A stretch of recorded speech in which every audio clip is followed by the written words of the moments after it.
بسم الله الرحمن الرحیم. به نام یادی خدا. درس امروزی خود را در ادامه درس های گذشته آغاز کنیم. درس گذشته ما یک موضوعی را تحت عنوان کاندیشنال فارمتینگ خواندیم و بخش کاندیشنال فارمتینگ را ختم کردیم.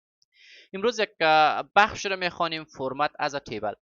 فرمت از تیبل خودش به صورت کلی یک بخش متفاوت هستند و زمانی که روی این گزینه کلیک کنیم یک تب متفاوت باز میشن و کاربرد متفاوت در زبان در چی بخشن در بخش اکسل دارن، یعنی پروگرام اکسل دارن. خب قسمی که در جلسه اول هم ما برای شما گفتیم، زمانی که شما میایین یک محدوده رو برای خود انتخاب کنین، یا مثلا من در اینجا می نویسم آیدی، بعدا نیم، پست، سلری، اوورتایم و توتال به این ترتیب. زمانی که همچون بخش رو من می نویسم، ای به عنوان تیبل به شمار نمی روند. ما در برنامه اکسل 3 بخش داریم، یعنی 3 گزینه داریم در اصل. البته من یک شیت جداگانه بگم. یک بخش اولیش تحت عنوان رنج هستن، یک بخش داریم تحت عنوان رنج، یک بخش دیگر یا یک گزینه دیگر تحت عنوان تیبل و یک گزینه دیگر تحت عنوان پایوت تیبل داریم به ترتیب. پایوت تیبل که هر کدام از اینا کارایی یا کارکردش متفاوت هستن. لذا ما رنج را خواندیم. رنج چی بودن؟ انمی ساحه ای را که ما انتخاب کردیم به عنوان رنج به حساب میایم، یعنی یک رنج هستن. اما زمانی که شما چی از این قسمت چی بیاین در قسمت هوم از اینجا فرمت از تیبل را انتخاب کنین و یک فرمت خاص یا مشخص را برای زی بگیرین انتخاب کنین، انمی رو میگن که جدول ما یا بخشین رنج ما تغییر پیدا کنن در تیبل. و از زمانی که رنج شما در تیبل تغییر پیدا کردن، چی اتفاق میفتن؟ به چی هستن که خاصیت یا خصوصیاتی که در داخل تیبل هستن روی زی اعمال میشن و حالت رنج از حالت رنج میبراین. خب زمانی که همچون گزینه ای را کلیک کنین، همچون فضایی میاین که شما میتونین که همون محدوده را از اینجا بگیرین، خودتان هم انتخاب کنین بعدن. و قسمت پایینی نوشته هستن my table has header، یعنی به صورت پیشفرض ما هیدر هایش نوشتیم به نام آیدی، نیم و امثال از اینا. این گزینه را هم تیگش بزنین و اگر تیگش را نزنین به صورت بای دیفالت خودش یک چی رو میدن، یعنی یک هیدر را برایش ایجاد کنن. ما زمانی که اوکی رو بزنم در این قسمت، ببینین اولا خوب فرمت تیبل را گرفتن. در اینجا رنج اینی حالت هستن، هیچ کدام گزینه یا هیچ کدام تبی متفاوت در اینجا نمیبینین. اما زمانی که در تیبل تبدیل کنیم، یک به نام یک تیبل دیزاین، یک محدوده دیگر نیز باز میشن در اینجا. خب تیبل چی هستن؟ تیبل اساس، تهداب، بنیاد یک دیتابیس رو تشکیل میدن. زمانی که یک تیبل را شما در داخل برنامه اکسل فعال مونین و یا ایجاد مونین، یکی از خوبیت و یکی از خصوصیت تیبل این میشن که تیبل بعدن بیتونن چیکارشونن؟ یک حالت ریلیشنشیپ رو برقرار کنن. ریلیشنشیپ چی هستن که بعدن انشالله یا در قسمتی گزینه تحت عنوان پیوت تیبل خود خواندیم، یا قسمت تحت عنوان دیتا هستن که در اینجا گزینه تحت عنوان ریلیشنشیپ هم ما داریم اگر اشتباه نکنم. در اینجا این بخشا در اینجا هستن که ما بخش تحت عنوان ریلیشنشیپ را اگر اشتباه نکنم در بخش دیتا ما داریم که در حال حاضر در اینجا نمایش نمیدن، ولی ما یک بخش در اینجا هم داریم. اگر نبودن شما میتونید که در قسمت پیوت تیبل، البته ما در حال حاضر یک محدوده رو کلیک کنم. خب در اینجا یک محدوده رو ما در حال حاضر خب چون از این خاطر یک دیتایی رو ما نداریم به مو خاطر اینا چی نمیگیرن. یعنی قسمت ریلیشنشیپ که بعدا انشالله روی زو خواد کار کردیم، یعنی گزینه ریلیشنشیپ رو ما در قسمت چی داریم، در قسمت اکسل داریم که در حال حاضر البته قبلا در ورژن سابق در اینجا بودن، اینجا هستن در قسمت حالا در اینجا کلاپس شدن. در اینجا تحت عنوان ریلیشنشیپ داریم. ریلیشنشیپ ببینید غیر فعال هستن. اگر شما دو دونه تیبل رو برای خود بگیرین، از همین کپی میگیریم و در کنار از این تیبل رو پست کنیم، اینایی به صورت اتوماتیک فعال شدن. یعنی ریلیشنشیپ یعنی ارتباطات چی زمان برقرار میشن؟ زمانی که از دو نفر بیشتر باشن یا از دو تیبل بیشتر باشن. لذا در اینجا هم گزینه ریلیشن چی بخش تیبل یکی از خصوصیت هایشی هستن که ریلیشنشیپ رو در داخل اکسل فعال منن و دومین خصوصیتشی هستن که دارای قاعده و قانون متفاوت نسبت به رنج هستن. خب این چی خصوصیت دارن، یعنی چی خوبیت دارن؟ اولین چیزی که شما یک بخش را تحت عنوان آیدی تعریف کنین، به این ترتیب ما میایم آیدی خود را در اینجا دقیقاً درگ کنیم تا قسمت انتهایی را. دیگه لازم نیستن که درگ کنیم، روی زمین گزینه که دبل کلیک کنیم تا قسمتی که تیبل هستن ادامه میدن. و شما یک باری که فرمول کار کنین در اینجا، حالا فرق ندارن که شما فانکشن را کار کردن یا فرمول، ما در اینجا میایم یک گزینه ای را در اینجا استفاده کنیم، میایم میگیم سلری جمع در اوورتایم، به این ترتیب انتر بزنم. دیگر نیاز به درگ کردن ندارن، به صورت آتو تا انتها رو خودش کالکولیت کردن، یعنی دیگه نیاز نیستن. یکی از خصوصیت یا یک از خوبیت های بخش چی هستن؟ قسمت تحت عنوان تیبل هستن که ما در اینجا داریم. خب مثلا حالا دیگه در اینجا اگر نام ها رو در اینجا بگذاریم، مثلا میگذارم سحر و پستش هم میگذارم دکتر و معاشش هم میگذارم مثلا 80,000 و اوورتایمش را هم مد نظر میگیرم که 650. ببینین بساط آتو خودش کالکولیت کردن و دیگرایش را که ما با آن که درگ نکردیم خودش کالکولیت کردن. یکی و در اینجا اولین بخش شما باید تیبل خود رو نام بگذارین بریش. به این ترتیب ما نام زیر میگذارم به نام ایمپلوی. حالا شما هر چی که خودتان گذاشتین، یعنی نامی از این تیبل ما از ایابت بعد تیبل چی تغییر کردن؟ بعد تیبل ایمپلوی بمیشه. و از اینجا گزینه ریسایز تیبل دارن. ریسایز تیبل به این معنا که شما اینمی جدولی را که در حال حاضر انتخاب کردن یا اینمی تیبل را که دارین سایزش خورد هستن، شما میایین روی ریسایز و دوباره هم ابزار فعال میشن، میتونین که سایز را بیشتر تر بگیرین به این اندازه و اوکی رو بزنین. به این ترتیب دیگرایش را هم اضافه کردن، حتی می بخش کالکولیشنش هم اضافه کردن در اینجا آوردن.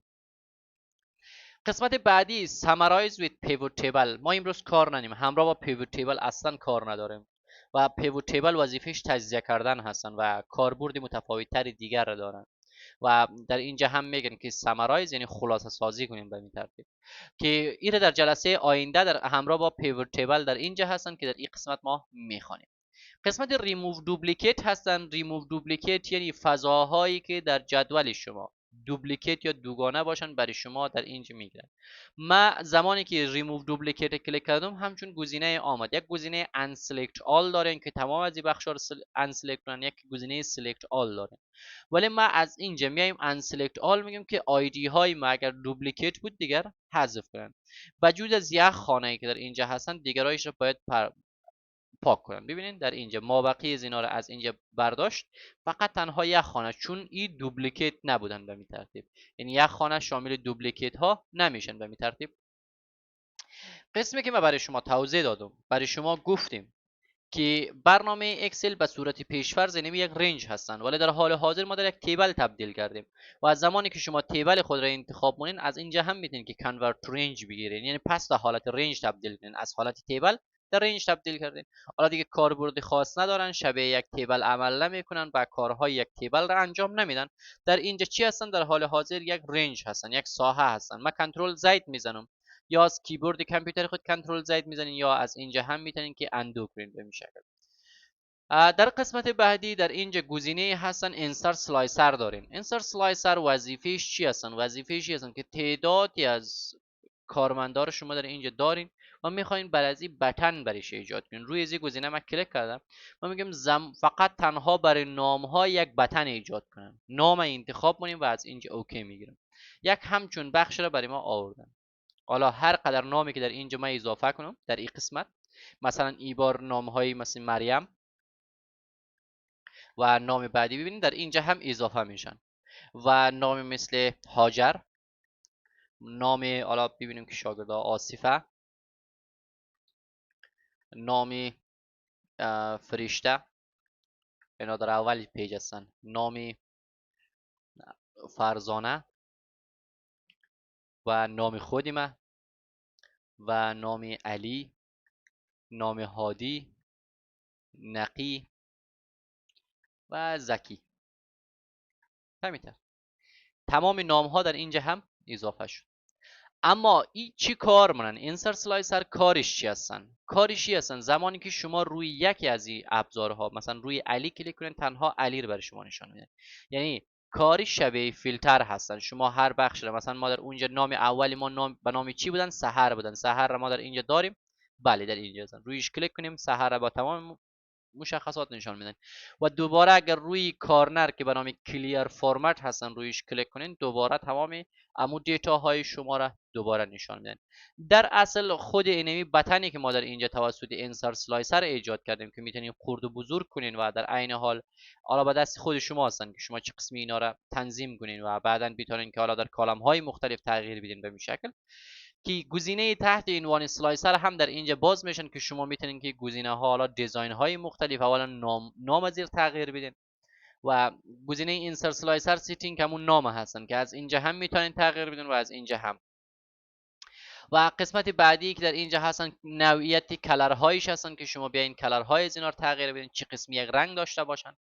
و از این قسمت هم که بخش ایمیج ها را ما در برنامه ورد خوانده بودیم که send to back و bring forward و امثال از اینا، که در قسمت ایمیج انشالله باز توضیح میدیم در قسمت چی، چون از این خاطر درس طولانی.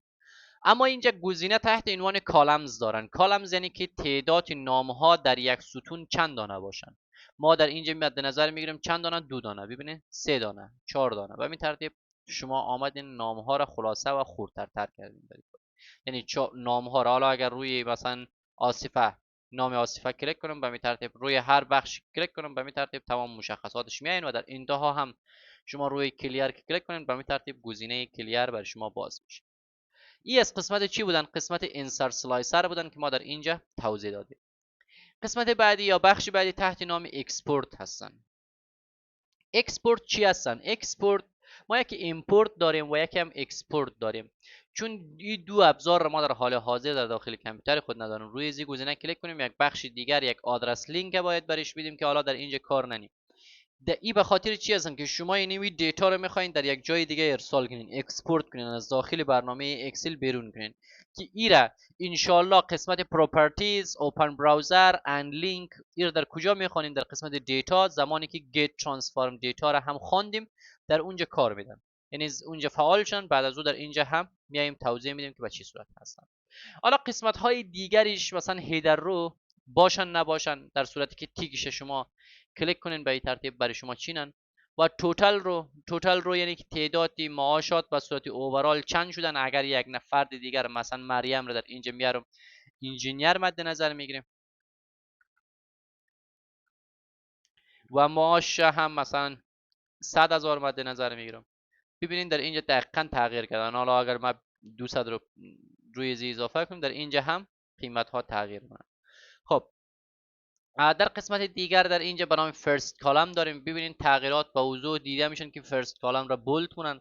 اما اگر شما از اینجا بیاین یک دیزاین متفاوت تر دیگر را به این ترتیب بگیرین، مثلا یک دیزاین سیاه ما در اینجا اختصاص دادیم. اگر فرست کالم رو بگیریم فرست کالم سیاه مونن، لاست کالم رو بگیریم لاست کالم سیاه مونن. و در عین حال در اینجا گزینه مثلا بندد کالم های وسطی رو ببینید در اینجا رنگ هایش متفاوت تر میشه. و قسمت چی هستن؟ گزینه تحت عنوان فیلتر در اینجا ابزاری هستن که دارای مشخصات متفاوت هستن که ما در قسمت هوم در اینجا هم یک گزینه به نام سورت اند فیلتر داریم که به صورت کامل و جامع در اینجا برای شما توضیح خود دادم که چی هستن، کاربردش چی هستن، چه قسمی استفاده میشن. لذا از بخش تیبل شدن و از بخش تیبل دیزاین و تیبل استایل هم گزینه های بیشتر را شما در اینجا دارین. شما میتونید که رنگ های متفاوت، استایل های متفاوت و شکل های متفاوت در اینجا از این بگیرین و استفاده کنین. اما یک گزینه که در قسمت پایینی هستن تحت نام نیو استایل، شما یک استایل جدید رو میتونین که در این اضافه کنین. به چه صورت یک استایل اضافه کنین؟ زمانی که روی این گزینه کلیک کنین در اینجا بخش های خیلی زیاد میان که ما در این کار نداریم. اولا نام استایل خود برش میدین، مثلا من میگذارم حالا مای استایل. حالا شما دیگه دل بخوا. قسمت فرمت میایین، روی فرمت کلیک کرده و از اینجا حالا باردرش به چه صورت باشن، فیل کلرش به چه صورت باشن، رنگ داخلیش، متنش حالا در قسمت متن داخلی مثلا متن داخلی رو سفید مد نظر میگیریم. ببینیم که فیل کلر به این ترتیب بودن، حالا کمک تاریک تر میگیریم به این شکل. حالا در قسمت باردرش میگیم که آل باردر باشن به این ترتیب تمامیش و رنگ باردر به چه صورت باشن، رنگ باردر هم سفید باشن به این شکل و اوکی رو بگیریم همچون دیزاین آمدن و اوکی. حالا در حال حاضر اپلای نشدن روی زی یا ایمپلمنت نشدن، شما میایین در اینجا کلیک میکنین اما دیزاین روی زی اعمال شد یا اما دیزاین رو که شما خودتون انجام داده بودین به این ترتیب روی زی گزینه اعمال شد. و شما میتونید که دوباره از اینجا کلیر وظیفهش چی هستن؟ امو استایل ازش میگیرن، از تیبلتان استایل را میگیرن. مثلا من این استایل خوشم آمده بودن، به این ترتیب یک استایل متفاوت تری دیگر را به می شکل گرفتیم و استفاده کردیم که ای از گزینه بخش تحت عنوان تیبل فرمت که در اینجا ما به صورت کامل و واضح خواندیم. خب بخش بعدی یا گزینه بعدی تحت نام سل هستن. در اینجا سل دقیقا شبیه چی هستن؟ شبیه تیبل، البته همانند تیبل نیستن، فقط دیزاین رو تغییر میدن. شما یک گزینه را اگر بخواید تغییرات رویش اعمال کنید، مثلا ما در شیت بعدی میایم یک سل را، یک محدوده را انتخاب کنیم و از سل حالت کرنسی رو میگیرم برش، حالت اکاونتینگ میگیرم، یا حالت در اینجا هستن حالت کرنسی، اکاونتینگ، امثال از اینا. حالت هدینگ وار میگیرم، هدینگ نمبر 1 تا هدینگ نمبر 4 را در اینجا گزینه های مختلف داریم. این فقط استایل هستن. شما میتونید خودتان هم از قسمت نیو استایل دوباره استایل جدید برای خود درست کنید. البته در اینجا پیش ما گدوت شدن. نیو استایل دوباره در اینجا فرمت، امو گزینه های مثل فونت و الاینمنت و باردر و امثال از اونا روی زوی اعمال کنید که تازه همین چند دقیقه پیش امو بخشا رو رویش اعمال کردیم و استفاده کردیم. قسمت انتهایی به نام مرج استایل هستن که قسمت یک مقدار کلیدی هستن.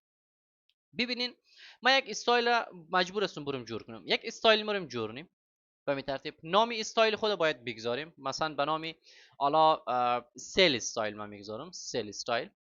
شما هر نام دیگری خودتون خواستید و فرمت رویش کلیک کنم. اولا میگم رنگ داخلی زی مثلا آبی تیز باشن، به این ترتیب آبی تاریک باشن بخشین. و در عین حال قسمت باردرهایش، باردر را یک از یک لاین میگیرم، آل باردر میگیرم و قسمت رنگش را سفید میگیرم، میگم رنگ باردر سفید باشن. فونتش فونت سیاه نباشن، چون از این خاطر رنگ تاریک حالا سفیدتر باشن خوبتر هستن. به این ترتیب شما در اینجا حالت بولد هم برش مد نظر میگیرم و از اینجا اوکی و حال هم اوکی. از این قسمت ما میایم ببینیم که همون استایل روی زی اعمال شد. حالا البته این قسمت خطایی که در اینجا دادیم برای ما خط چی ماندن؟ خط سیاه ماندن. شما میتونید حالا مودیفای کنین را رویش راست کلیک، گزینه مودیفای در اینجا دارن. دوباره اگر روی فرمت بیاین قسمت باردر ها رو تغییر بدین، مثلا باردر داخلی و چی صورت باشن، مثلا به این ترتیب باردر میگیرین و به این شکل باردر میگیرین. حالا در اینجا باردر نگیرین و حالا در حالت های مختلف را شما در اینجا دارین و گزینه های مختلف را میتونین که روی زی اعمال کنین و دوباره کلر را در اینجا سفید مد نظر بگیرین برش. و حالا رنگ های مختلف هستن دیگه. در اینجا رنگ داخلی رو فکر کنم که در اینجا چون روی یک سل هستن روی یک سل کار نمیدن بمیشه. حالا اوکی. بر صورتش در اینجا یک استایل همچون گزینه را ما امپلمنت کردیم و پیاده سازی کردیم. خب در قسمت بعدی اگر ما یک فایل اکسل را جدیدن بریم روی نیو، روی بلنک ورک بوک، یک فایل اکسل جدید را گرفتیم. ببینید یک دانه دو دانه، اما در داخل از چی همون نیو استایل یا سل استایل وجود ندارن. چی کار میکنیم؟ میایم در قسمت پایینی به نام مرج استایل هستن. روی مرج استایل زمانی که کلیک کنیم میگیم از بوک یک، این نامش چی هستن؟ بوک 2 هستن و او فایل دیگر نامش چی بودن؟ بوک 1 بودن. حالا شما میتونین که نام های دیگر را هم برش اختصاص بدین و از اینجا مستقیما اوکی رو بزنین. امو استایل در حال حاضر در اینجا اضافه شده به این شکل. یعنی مرج استایل وظیفه‌اش این هستن که شما یک استایل در یک جای دیگر درست کردین و میخواین در فایل دیگر اضافه کنین. یعنی در فایل بوک شماره 1 درست کردین و در بوک شماره 2 آوردین که ای از بخش گزینه کامل تحت عنوان استایلز. فردا انشالله در قسمت گزینه های تحت عنوان سلز و بخش انسرت و دیلیت و فرمت انشالله پیش می‌ریم.